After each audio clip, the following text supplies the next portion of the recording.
Fake HOA claimed a Swimsuit Defect staff proved it was worn and refused the refund. Why would someone lie about a $50 swimsuit in front of a crowded store?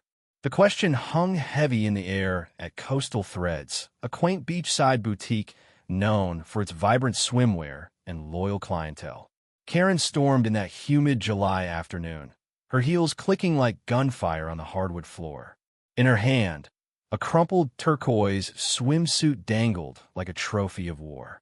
"This is defective," she bellowed, her voice slicing through the chatter of browsing customers. "I demand a full refund now." The store went silent. All eyes turned to the counter, where young cashier Mia stood, her face pale but composed. Karen's accusation wasn't just loud. It was a grenade lobbed into the heart of the shop's reputation. A defect? On a premium swimsuit? The claim felt personal, like an attack on the store's integrity. Mia took a deep breath and examined the swimsuit. The fabric was stretched thin, the stitching frayed, and the color faded in patches, as if it had battled chlorine and sun for weeks. The tags were gone, torn off violently. "Ma'am," Mia said cautiously, "this looks used. Our policy only covers unworn items with tags." Karen's face twisted into a snarl. "Used? How dare you? I tried it on once, and it fell apart. Your cheap products are a scam." Her voice grew louder, drawing gasps from the crowd. A mother shopping nearby pulled her daughter closer, whispering, "Let's go." But others stayed, phones subtly raised, capturing the drama. Karen leaned over the counter, her manicured nails digging into the wood. "Get me your manager, or I'll ruin this place online." Mia hesitated, then called for Sarah, the store manager, who was in the back sorting inventory. As Sarah emerged, a calm woman in her 40s with a no-nonsense braid, the tension thickened. Karen repeated her story, embellishing it with flair. "I bought this for my HOA's pool party, and it ripped the moment I put it on. I'm a respected member of my community, and I won't be humiliated by shoddy goods." Sarah listened, her eyes narrowing as she inspected the swimsuit. "When did you purchase this, ma'am?" she asked. Karen faltered for a split second. "2 days ago," she snapped. Sarah's brow furrowed. 2 days?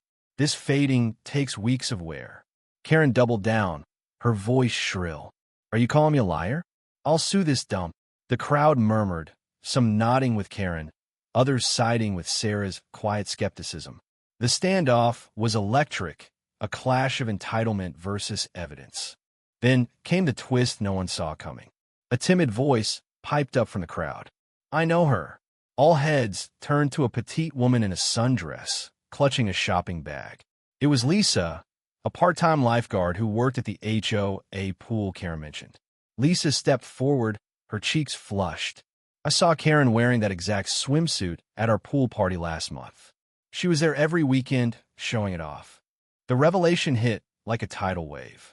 Karen's eyes widened, her confidence cracking. "That's absurd," she sputtered. "You're mistaken." But Lisa held her ground. "It's the same turquoise one with a gold clasp. I complimented it, and you said you'd worn it all summer." The crowd gasped, phones now openly recording. Karen's lie was unraveling, and the boutique buzzed with whispers. Sarah seized the moment. "Let's check the receipt," she said, pulling up the store system. Karen fumbled, producing a crumpled receipt from her purse. Sarah scanned it and froze. "This is for a red bikini, not a turquoise swimsuit. And it's from 3 months ago." The evidence was damning.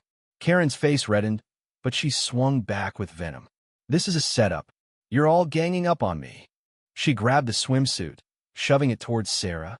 "Refund me now, or I'll post this everywhere, TikTok, Yelp, you name it." The threat hung heavy, a digital sword over the store's livelihood. Mia, still behind the counter, looked shaken, her hands trembling. Sarah, however, stood firm. "Ma'am, we have security footage from your purchase. Would you like us to review it?" Karen froze. The crowd leaned in, sensing the climax. The confrontation peaked as Sarah played her final card. She pulled out her phone and dialed the store's security company, requesting footage from the date on Karen's receipt. "It'll show you buying the red bikini," Sarah said coolly. "And we have cameras outside the fitting rooms." If you tried on this turquoise swimsuit, we'll see that too. Karen's bravado crumbled. Her eyes darted to the exit, but the crowd blocked her path, their faces a mix of judgment and fascination. You're bluffing, she hissed, but her voice wavered. Sarah didn't flinch. We're a small business. We can't afford false claims. If you leave now, we won't press charges for fraud. The word fraud echoed, a death knell to Karen's performance. Lisa, the lifeguard, added softly, I have photos from the pool party. I can show them. Karen's shoulders slumped.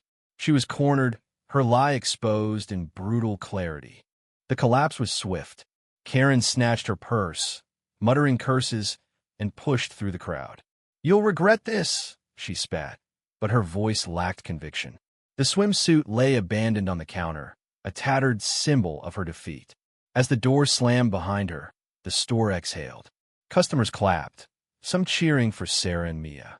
Lisa, still blushing, apologized for speaking up but said, I couldn't let her lie like that. It's not fair. Sarah thanked her, offering a discount as gratitude. Mia, regaining her composure, rang up a customer, her smile returning. The boutique hummed back to life, but the story of Karen's downfall spread like wildfire. By evening, local forums and ex-posts recounted the drama, with hashtags like Karen swimsuit fail trending. Karen's HOA pool privileges were revoked after Lisa's photos surfaced, showing her flaunting the defective swimsuit. Her online rants vanished, buried under a flood of scorn. What did this clash teach us? Truth has a way of surfacing, no matter how loudly lies are shouted. Coastal Threads stood taller, its reputation burnished by Sarah's resolve and Lisa's courage. Karen's scheme, born of entitlement, cost her more than a refund. It stripped her of trust and dignity. The next time you witness a showdown like this, ask yourself, is it worth standing up for what's right, even when it's messy? Share your thoughts below. Let's keep businesses like Coastal Threads thriving and honesty alive.